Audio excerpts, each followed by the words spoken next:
Recently, a dweller of a condominium, she criticized certain people from other backgrounds for working in the environment of private residences, private residential areas. Yeah.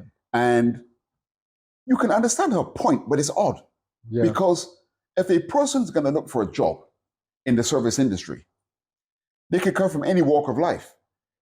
If she was complaining about people moving into the condominium of a lower standing, that would still be bad, but it would be more understandable. I mean, who do you expect to work in a 7-Eleven? Someone with a degree in engineering? It's not likely. Yeah. So what's the point she's making? I think she probably delivers the point in a very wrong context and very wrong way, because who's this person? No, it seems from her name she comes from India. She's a proper Indian expat who works in Singapore. Right. Okay. But that's based on the post. Satwan Kaur. Yeah. Okay.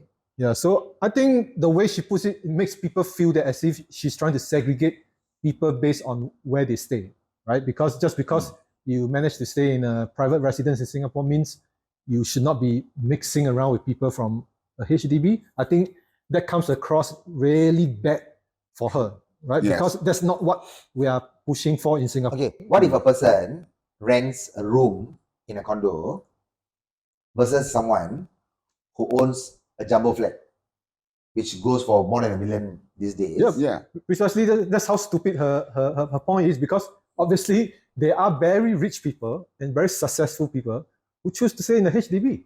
And there are people who stay in a condo who's probably living month to month, from mouth, from the pocket to mouth, or whatever that is. They just get a room. Yeah, so to really judge people to say that we should only mix among ourselves based on where you stay, that's pretty much being stupid. I would say that. I think she probably was exposed to someone who was a bit uncouth or did something wrong. Yeah. And then as a knee-jerk reaction, she then posted that. I think that's probably what's happened. I think the thing is, right, she's from India, I think. I don't know, but yeah. Maybe you know better because you are the authority for that.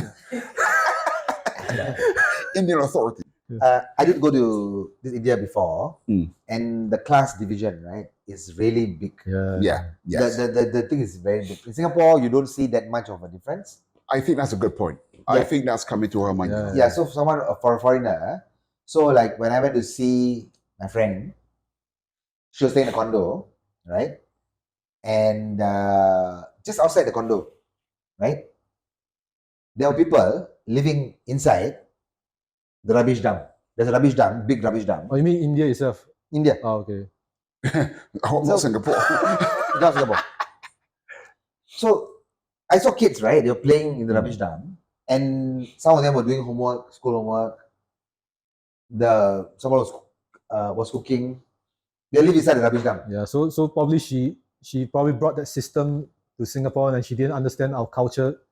Is more a melting pot more than anything else. Yeah. So it's same. Last time when I was doing this online dating, right, I met this girl from UK. So I told her that I'm staying in a HDB flat. So she was Indian? She was Indian. Right. But she was UK. So I told her that the HDB flat is actually a government assisted program for living in Singapore. So she immediately thought that I'm very poor. Yeah. You live in a council house. In England, we call it a council house. Yeah, because in England, government housing is considered very low level housing. Right? Yeah. In Singapore, a HDB flat can go for $1 million or $500,000, and the standard is not as bad as it's as good as any condos or any private residences. Yeah. So, but she doesn't know that, you see. So I try to explain to her, but she ghosts me already, so I can't do anything. No, but this story, right? This takes me back to, I remember a few years ago, there was an Indian national was scolding a local security guard. Yes. You remember that story? Yeah. So it must be, okay, is the elitist the right word? There might be a certain mindset that's coming in. There's a very elitist mindset for, and they base their elitist mindset really on where they're staying, the car they're driving. Yes. And that's a very unfortunate way to look at people, to judge them based on Yeah. what car you're driving and all this stuff. But anyway, coming to that girl, I don't think she rejected you because of HDB.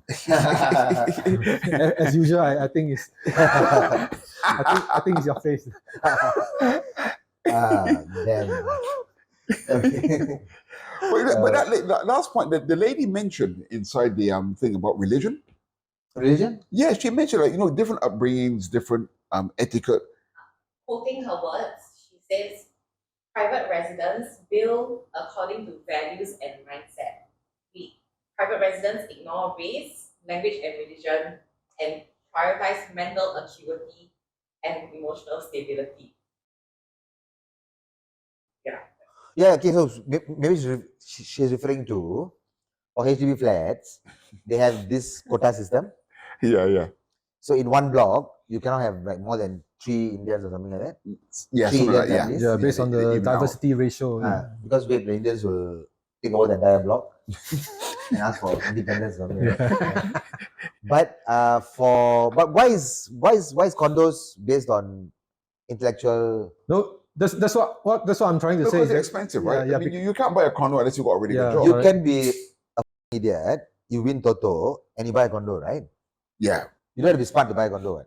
No, but that's the exception to the rule. Isn't it? Yeah, and that's every- why she's being stupid every because week, right? she believes that everyone who stays in the condo means they must be driven by a successful mindset, and because they work really hard, or there are some executives in some companies. No, and we know that's not true, right? Like what you mentioned, could be someone who kena Toto or Yeah. On average, there are 2 Toto winners per week in Singapore.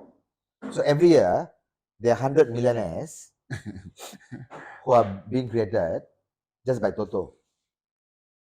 So they could just win Toto and buy condo. true lah. Yeah. You don't have to be smart. I think she must be regretting this post of her. I mean, Listen, she's getting slammed. As I said, I think it was a knee-jerk reaction. I think she had a bad encounter with someone, went to a computer, and keyboard warriored, and the rest is history. Oh, she's one of those Vogue people, is it? I don't know, I man. don't know what walk, but just a keyboard warrior. She's ranting. Keyboard warrior, okay. She Yeah, she- emotionally ranted, and then now kind of. Do you think she should be sent back to India or something like that? I don't know. Maybe you want to. I mean, if you issue a Indian authority statement, they might consider. Okay, I need to see her face first. Okay. Or whether she's pretty enough. Yeah. Or, If she's If you pretty much you can stay. if she's not pretty Okay. and she's making this kind of comments Okay. about HDB dwellers, that's pretty rude. I mean, personally, as a Chinese majority, I don't mind sending her back because we do need to keep the Chinese as a majority. Yeah. Need to keep the country civilized. Yeah. I mean, from my selfish point of view, of course, I don't mind. Thanks so much for watching the Unfiltered podcast. Do like, share, and subscribe, and hit the notification bell. And I'll see you again real soon. We there.